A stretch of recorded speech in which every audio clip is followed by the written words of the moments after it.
Pucara, Buenos Aires, Argentina. We are going to start with some warm-up exercises, and then we are going to develop some different kicking techniques to develop the under 15s. In this drill, because we are in Argentina, we really like our football. The rounded ball is one of our things. So we like to encourage the players to keep working on that skill, and we play a pig in the middle. We're trying to keep it active, keep it fun, keep it dynamic. So the players do a lot of touches. They warm up their groins by moving sideways, and we try to encourage them to touch the ball as many times as they can. By doing this, we get the foot ready for the contact we're going to be working with a rugby ball. Make sure you keep it tight, so there's a lot of touches and there's a lot of changes every time the pig in the middle gets the ball. So we are going to play now a rugby volley. That is a great exercise to put skills under pressure and to focus on the technique. As you can see, we've got a rugby tennis or a rugby volleyball. There are two squares, one in front of another one. There are 8 players. There is 4 in each side, and the team who gets to score remains in the square. The one who gets scored leaves the square and lets the other 2 walk in. As soon as they get the score, the game keeps on playing, so the movement of the players and the rotation needs to be quite active. The players outside need to be paying attention and also learning how to jump in the square and how to cover, because the game won't stop. Again, we want to focus on the technique, so make sure you start by focusing on that, and then, as you can see, we start increasing the pressure by counting. As soon as they catch, we can give them 5, 3, or 2 seconds, depending on the quality of the player, and then we're going to start increasing the pressure by making the squares get smaller or bigger, depending on what we want to work. So I think we should stay a little bit lower and focus on the support from 42 and go up high. So if you go high, all goes high, and we want to get some distance, so painted. Now we start with less seconds. We are going to count to 3, and they're going to start being more under pressure. What? We're adding skills also, seconds, and it starts to be more accurate, the exercise. So it starts to appear communication, it starts to appear more movement, and under pressure we have to focus more on the kicking. So less seconds, more mistakes.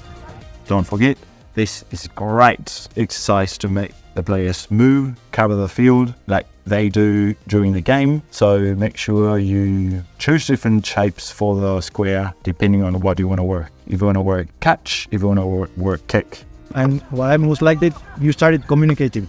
Come back, I'm near, I'm away. So encourage the players as well to catch the ball with hands, so that will give them more time to get ready for the next kick, so they don't have to catch the ball with their whole arm, so that will take them time. As you can see, many of the players already have this skill. Some of them are developing, so it will be very important you're counting depending on the player that is catching. So make sure you walk in front of them, keep the kick low, keep the kick aiming at the spot. Players really like the challenge, and keep them focusing on the score, so they get to stay motivated and enjoy the session. They have a good technique. When we get them under pressure, difficulties start to appear. So it's good to correct them and go through a process.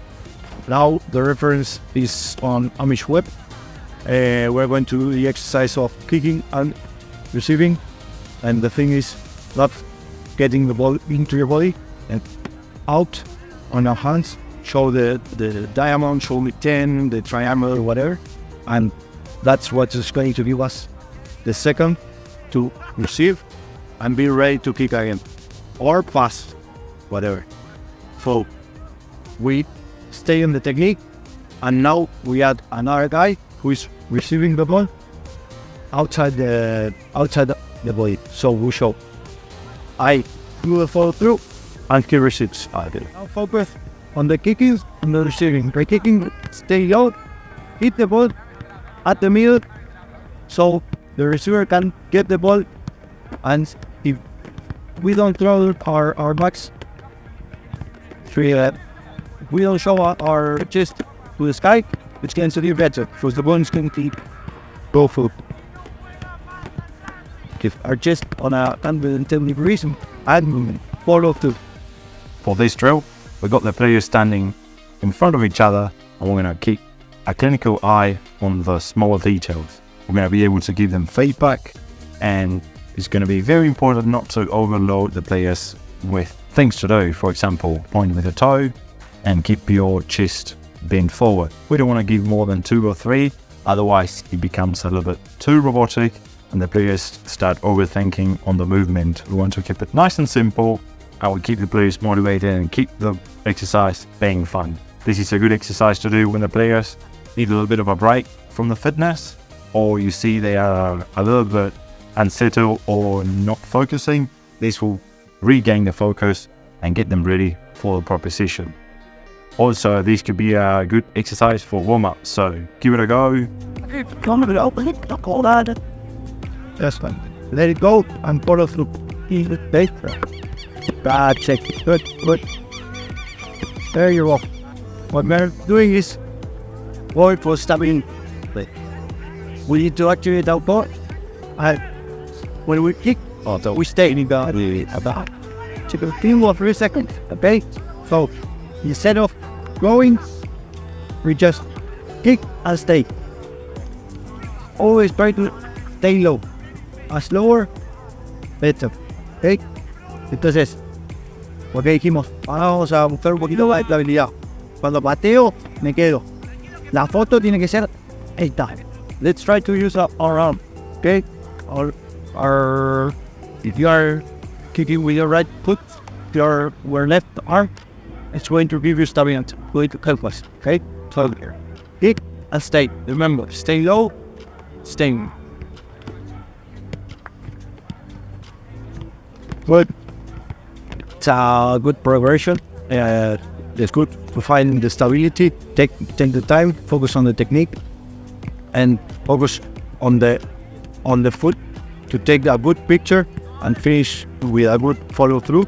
And this is good to find a strong and stable position, and to have a good picture of the kicking.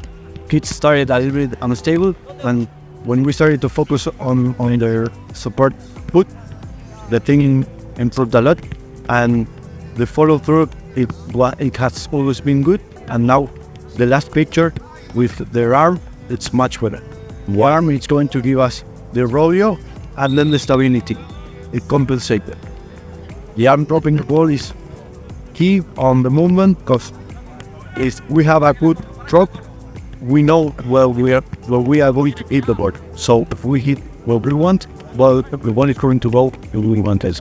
But that's key, because it gives us a measure, and also it let us stay low. So that's really important.